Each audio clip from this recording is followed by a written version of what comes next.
Well, in a landmark legal case, the UK Supreme Court has ruled that the British government cannot trigger Article 50 to leave the European Union.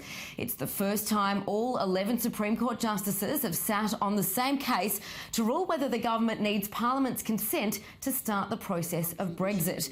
Prime Minister Theresa May has been pushing for the consent to initiate the two-year withdrawal process, but those requests have today been denied. And joining me now via Skype is our UK correspondent, Jonathan Sacerdoti. Jonathan, what now?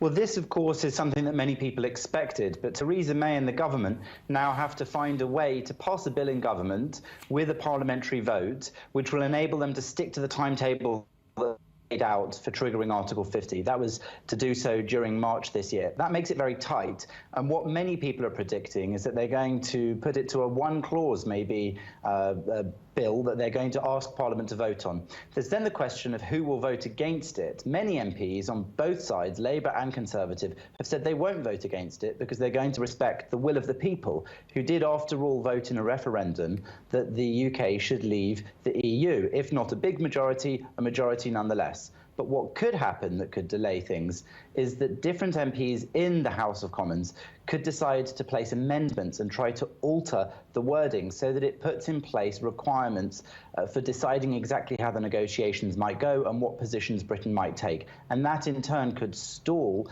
the timetable that Theresa May has committed herself to, which is why some people are saying that the bill will be as short as possible so that there's as little scope as possible for that. And Jonathan, what kind of an impact could the US administration, the new US administration, have on this process, if at all?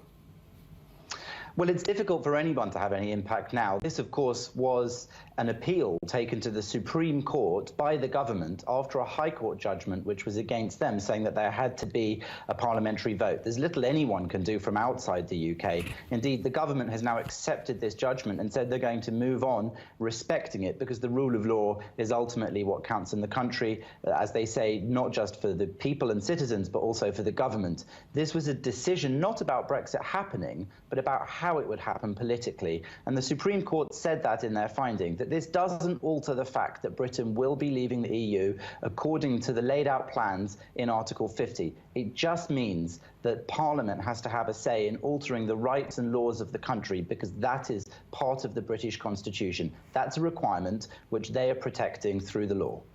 And as you say, the lead claimant, Gina Miller, did say that this is about any government, any Prime Minister in future being able to take away people's rights without consulting Parliament. Jonathan Sacerdoti, thank you so much for weighing in.